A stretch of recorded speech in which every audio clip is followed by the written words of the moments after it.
Welcome back to Wave 3 Listens. It's almost become a cliche when you say I'm honored to have, but today I mean this genuinely, very authentically. I am honored to have my next two guests here. With me to my right is the Archbishop of Louisville, Joseph Kurtz. Archbishop, welcome back to the show. Well, thanix. Good to be back, John. Thank you. I rarely get nervous, but in your presence I do, and there's good reason. I think we all understand. You're gonna make me nervous. Rich Legleiter joins us as well, and he is the president of the Catholic Education Foundation. John, Rich, welcome back to the show. Nice to see you. Thank you. I want to talk about something, and I mean this in a positive light. I have to tell you, Archbishop, we were all concerned, everyone in the community, not just those of the Catholic faith, about your recent health challenges. Yes. And so I wanted to ask, first of all, you look fantastic. Well, how's your energy? How you you feeling? know what? I'm at 80%, John. Basically, I went through a whole system with chemo and immunotherapy and some surgery and whatnot, and I was declared cancer-free, but the doctor said you got to be able to do that every 3 months. So that's where I am. I'm taking immunotherapy. In fact, I got permission to get it here in Louisville, and just yesterday I had a dosage. I do it every 3 weeks. But my energy level's pretty good. Probably, as I said, I'm at 80% or so, but I'm sure happy to be back working and being with people and visiting parishes and getting on Wave 3. You know, many times when people go through health challenges, it really forces them to, for lack of a better term, kind of delve deeper into their spirituality and into their faith. For someone like you, your whole life is centered around the Holy Spirit. How do you delve deeper, or was that necessary? Was it more of a confirmation? No, confirmation, but also a stepping back, because life doesn't stay the same.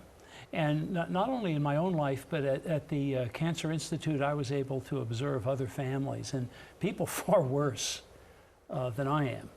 And you realize how fragile life is. And so I think for me, and probably for most people, the experience has us say, gee, every day is precious. Let's be thankful for the gift we've gotten of life. So no, I agree with you. I think it's been a spiritual movement for me. Rich, I want to ask you, as a member of the Catholic community, and you too, your life is centered around the Catholic faith. So for you, how does it feel to have Archbishop with you and feeling good and looking good? Because there was a time there was a lot of concern here.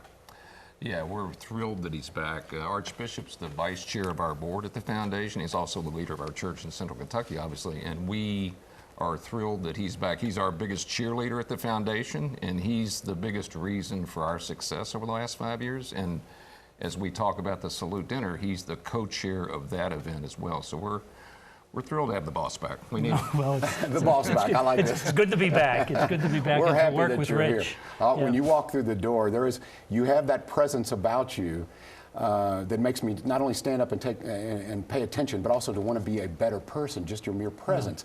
I have to ask you though, did any of your health challenges change your ideals or your theologies on our mortality?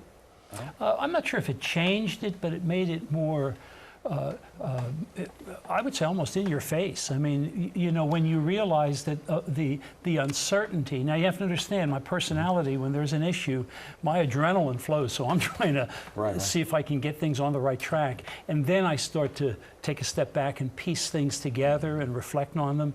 And I would say it didn't change the theology. I wouldn't say that, but I would say it made me realize that I am fragile. There was part of me that said, gee, I don't think I'll ever get sick, because I felt good. I've always been active. But I realized that's just not the case. And so perhaps knowing how fragile life is, and if anything, it maybe deepened that commitment that I have to not only to use things well, but to appreciate. Appreciate's probably the better word. To appreciate the people in my life with whom I'm working. So hopefully I'm even a better person to work with, which will be good. Well, Rich, you work very closely with the Archbishop, his office. Your mission at the Catholic Education Foundation mirrors the mission for the Archbishop as well. So tell me about what that relationship is like and how you really complement each other.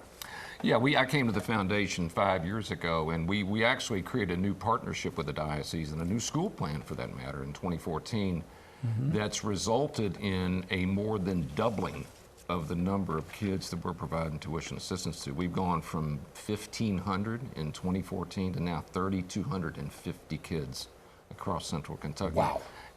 directly as a result of this partnership. That's right. Wow. It's over 15% of the young people who are benefiting by Catholic schools.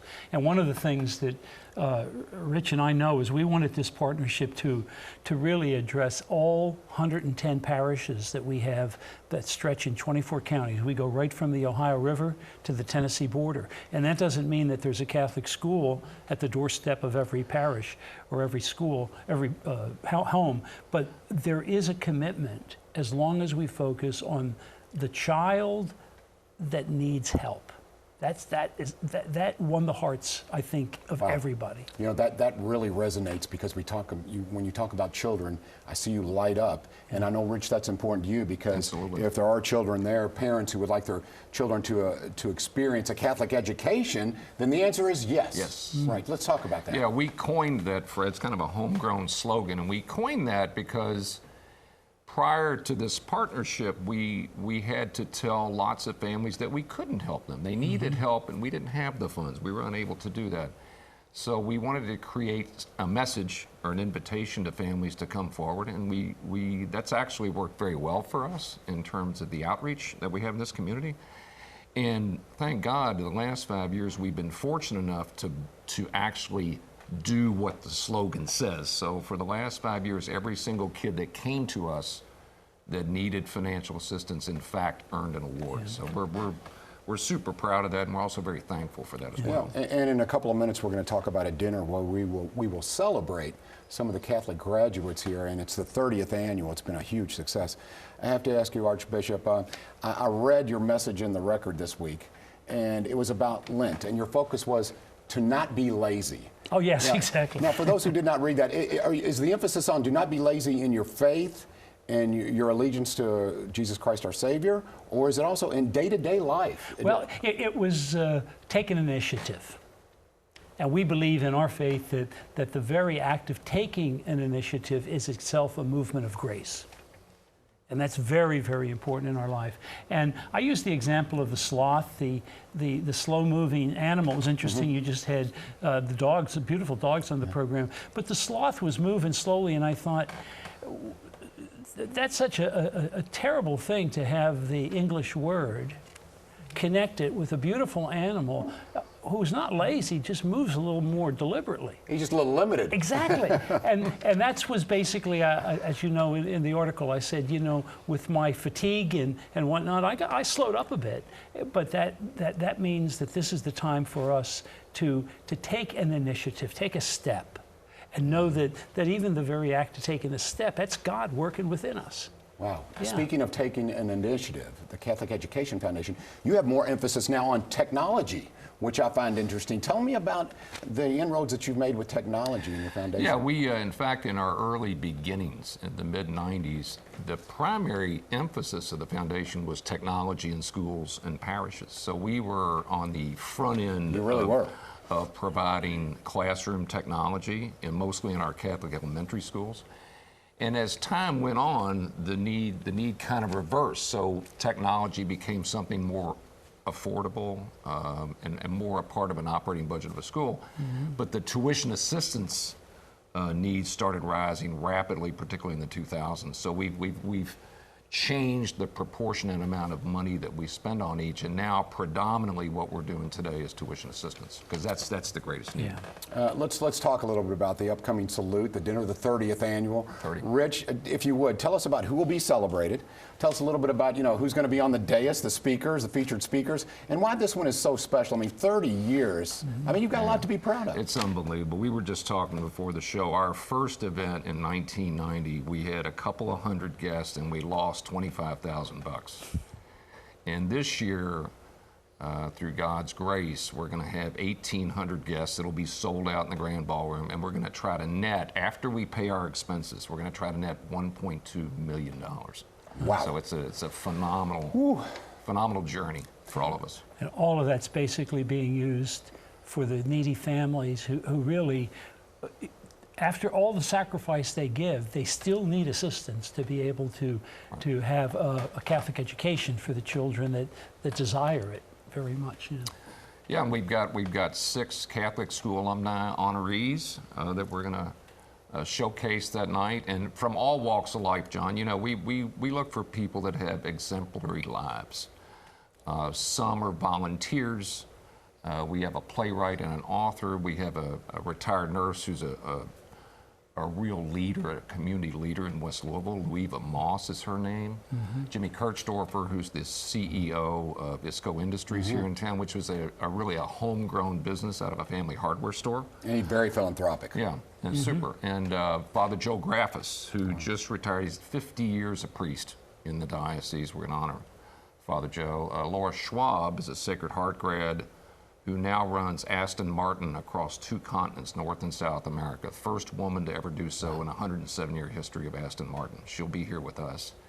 And it's just an amazing, I think, show of how folks have matured in their life and grown in their lives through their roots in Catholic education. We're also going to have Randy Bufford as our Community Service Award honoree. Randy's the co-founder of Trilogy Healthcare Services here in Louisville, which is a very successful company. And he and his wife Susan have been real stalwarts in terms of creating opportunities for people whose lives are either in desperation or in need of hope. And they've set up the Trilogy Foundation inside the company, which assists their own employees in times of need.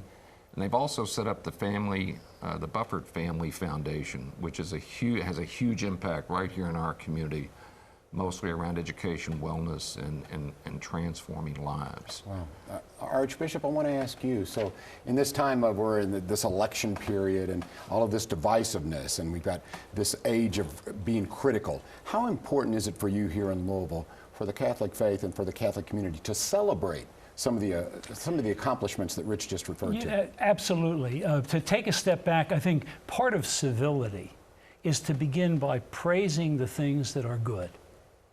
I mean, you can deal with the problems, you can deal with the challenges and the issues, but let's begin by praising what's good. If we don't do that, all we do is tear down. I'm sure I could come up with many examples, but at the top of the list would be the salute dinner, because it is upbeat. The 6 people being honored. I wait for those videos to be shown to give them a little, I guess in just a few 90 seconds or something like that, you learn the whole life of the person. And then there's the witness that each one of those salutees gives. And I know last year I was inspired by each one of them. So it does your heart good.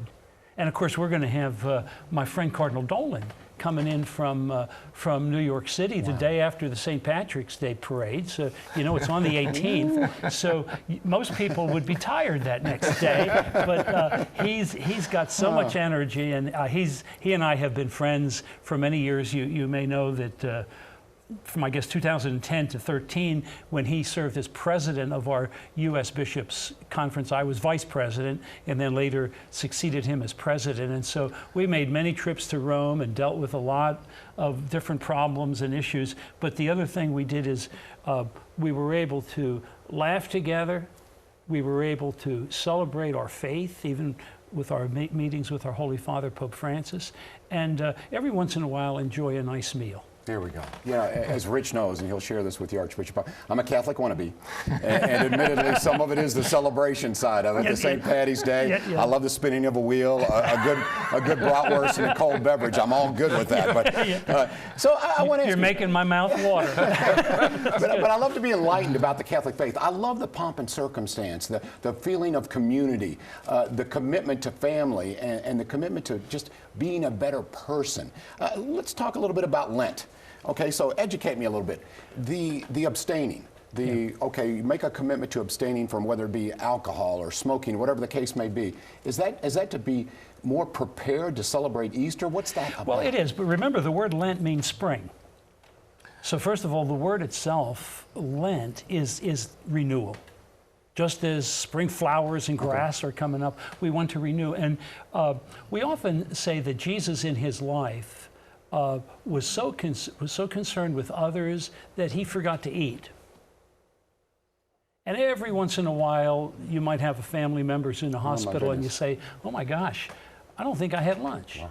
So we try to do the reverse. We try to give up a little thing, maybe do something special, so that we can cultivate the mind and heart of Jesus. Wow. And that's Lent. And basically, you're right. It's leading us to the Paschal Mystery, to the life, death, resurrection of Jesus, to Easter. But the process itself is meant, we can actually say that we celebrate Lent because we're celebrating the fact that we're getting back to the basics. We're getting back to the core of who we are. And that gets into our dignity, our worth, and renewing what we want to be. I told people last night, I had a confirmation, and I said, my mom, when I did do something wrong growing up, one of the first things she would say to me, always got my attention, she said, what you just did was beneath your dignity. Meaning I have a dignity, but I have to live up to it. That's what Lent is about, with God's grace. Well articulated. Well, Thank you. And I expect that from you, Archbishop. I've come to expect that and receive that from you. All right, on a much lighter note, okay, I have to ask you, this Impossible hamburger, you know, that's at Burger King? Oh, yes. Okay, yes. if you're abstaining from meat, does that count? Because isn't that the whole, Yeah. isn't it all about, okay, I'm abstaining from a meatless burger, you know? Somebody asked me that, and I said, you are right. Impossible hamburger doesn't disqualify you. Now, if you enjoy it the way you would enjoy a big, lavish lobster dinner, you're missing the point. The point, exactly. Okay. So right, that's the only thing I would say. I love this. Before we go, again, want to remind you about the big 30th anniversary salute dinner, and there it is. Can they still obtain tickets to it? Because Yeah, they're going fast. We're going to sell out, so if you want to do something, do it today. We're getting close to selling out. oh my goodness. So there's the information on the screen. It'll be a celebration. It will be a positive. It will be joyous, I promise you.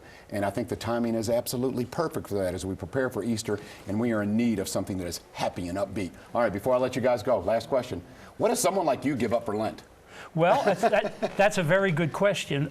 Actually, what I do is I renew my holy hour, which I do every morning. And on a busier day, it's a holy 45 minutes. There we go. Okay. Depending what I can do. And what I have tried to do is Excuse me, abstain from Archbishop, meat. but they're making me run. All right. Thank you very much.